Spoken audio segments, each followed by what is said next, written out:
جائے. اور دفتر خارجہ کی ترجمان نے آج ہمیں بتایا ہے کہ بھارت کی طرف افغانستان سے آنے والے سامان کی جو یک طرفہ آمد و رفت ہے وہ کھولی جا رہی ہے. یعنی کہ جو افغانستان سے پھل ہیں وہ بھارت کی طرف جانے کا جو راستہ ہم نے بند کیا ہوا تھا وہ کھولا جا رہا ہے. پہلے بھی یہ پھل جاتے ہیں لیکن جب سے کشمیر کی خصوصی حیثیت ختم کی تھی تو ہم نے افغانستان کی اس ایکسپورٹ کے اوپر پابندی لگا دی تھی. لیکن افغانستان کی ٹوٹل ایکسپورٹ پہ پابندی نہیں ہے. وہ وایا کراچی، ممبئی یا کسی اور سی وہ جا سکتے ہیں انڈیا. یہ کتنا بڑا پیغام ہے اور پاکستانیوں کے لیے خاص طور پہ کہ حکومت کی تبدیل ہوتی ہوئی کشمیر پالیسی کیا ہے اس کے اوپر جو ہے یہ بڑا سمبولک کرتا ہے. سر جی، یوم شہدائے کشمیر کے اوپر دفتر خارجہ کی ترجمان کا باقاعدہ پریس کانفرنس کر کے یہ اعلان کرنا کہ بھارت کو جو سہولت حاصل تھی اور جو ہم نے 5 اگست کو سسپینڈ کر دی تھی اس کو ہم پھر بحال کر رہے ہیں. ایک آدھ دن آگے پیچھے کر لیتے یار. میرا مطلب ہے اسی دن یہ کہنا سمبولکلی تو کیسا دیکھتے ہیں آپ؟ حکومتوں کے مفادات ہوتے ہیں رضی صاحب، اور حکومتیں اپنی پالیسیاں تبدیل کرتی رہتی ہیں اور بظاہر وہ کچھ ہوتی ہیں لیکن اختیار کچھ کر لیتے ہیں. اسی طرح جو کچھ حکومت اپنے اہلکاروں کو، اپنے عہدیداروں کو جو احکامات دے گی ویسے ہی. اور یہ میرے خیال میں بڑی مایوسی، شرمندگی کی بات ہے کہ اگر آج کے دن یہ نہ جاری کیا جاتا آرڈر اور یہ سہولت جو ہے یہ بحال نہ کی جاتی تو اس سے واقعی کوئی فرق نہیں پڑنا تھا. لیکن آپ دیکھیں نا، فرق کئی ایک چیزوں سے پڑا ہے. آپ جب سے یہ کشمیر کا سٹیٹس، مقبوضہ کشمیر کا چینج کیا بھارت نے، تو اس کے بعد ہم نے کیا ہے؟ ہم تقریریں کر رہے ہیں، ہم ان سے مذاق کر رہے ہیں، ہم کہتے ہیں کہ ہم انٹرنیشنل فورم پہ جا کے بات کریں گے کشمیری عوام کے لیے، لیکن ہم اپنے ملک میں پھنسے پڑے ہیں. اور ایک خط لکھ رہے ہیں ہم، خط دیکھیں نا. اب یہ مجھے اس خارجہ پالیسی کی یہ نہیں، آج کے دور میں یہ پھر خط بھی چھوڑیں، ٹیکسٹ کر دیا کریں، میسج کر دیا کریں کہ ایک ہم نے بیان جاری کر دیا ہے. اتنا ہی کافی ہے نا جی پھر باقی ملکوں کے وزرائے خارجہ کے لیے. اور پھر اسی وجہ سے آپ پاکستان کی خارجہ پالیسی کا حشر بھی دیکھ لیں. اسلامی ممالک کی تنظیم کے پاس جا کے آپ کو بڑی مشکل سے کشمیر پر اپنی کوئی بات منوانا پڑتی ہے. وہ بھی آپ کو کوئی مان جائے اس میں. وہ جو دوست آپ کے جو پچھلے 70 سال سے آپ کے ساتھ تھے ان کی منت آپ کرتے ہیں، اس کے بعد جا کے وہ مانتے ہیں. یو این او میں آپ کی بات سنتا کوئی نہیں ہے. 2 ملکوں کے علاوہ، ٹرکی اور چائنا، ان کے علاوہ تیسرا کوئی ایسا ملک نہیں ہے. ملائیشیا بھی کر لے ساتھ. ملائیشیا وہ ٹھیک ہے، اس کا ایک رہا نا، لیکن اب دیکھیں کہ اب کیا تبدیلی اس میں، وہاں پہ کیا تبدیلی آتی ہے. تو یہ 2 ملکوں کے علاوہ میں سمجھتا ہوں کہ کوئی تیسرا ملک ایسا نہیں ہے وہاں پہ سلامتی کونسل میں، اقوام متحدہ میں، جو ہمیں اس طرح سے بااثر ملک جو سپورٹ کرتا ہو.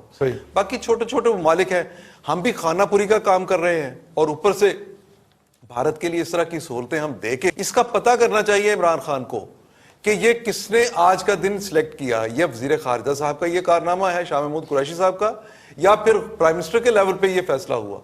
کیونکہ اتنا بڑا فیصلہ کسی چھوٹے لیول پہ تو رزرو ہو نہیں سکتا. پرائم منسٹر کے لیول سے کم یہ بات نہیں ہو سکتی.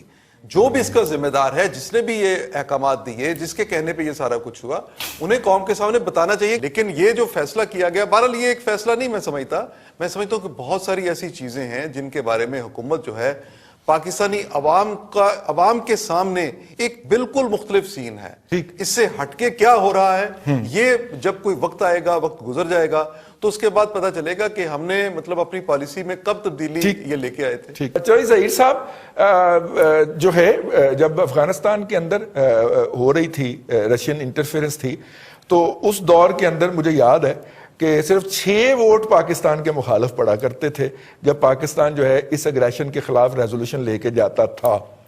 اور حالانکہ وہاں پہ اس وقت دنیا کے اندر باقاعدہ 2 بلاکس ایگزسٹ کرتے تھے اور باقی ساری پاکستان کی حمایت کے اندر جو تھے وہ ووٹ ڈالا کرتے تھے. میں یو این او کی بات کر رہا ہوں، اور اس وقت جو ہمارے پاس فورن آفس تھا.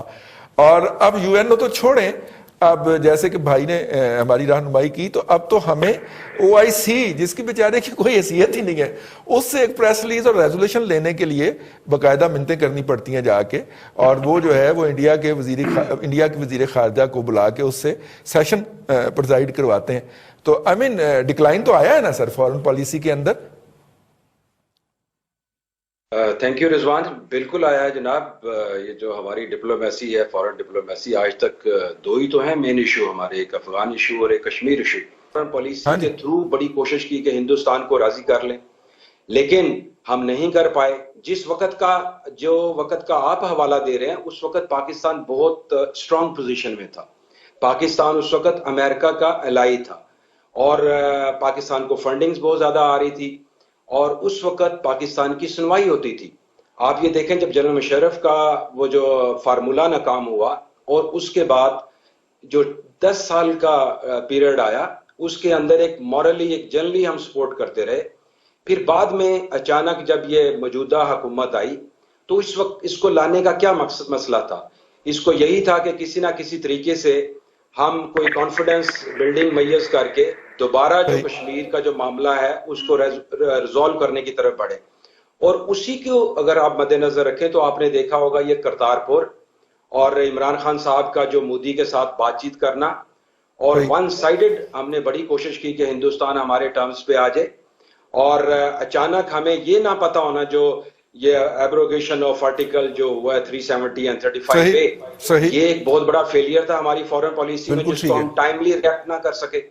وہ وجہ یہی ہے کہ الٹیمیٹلی اگر آپ دیکھیں ہم میں ابھی وہ سخت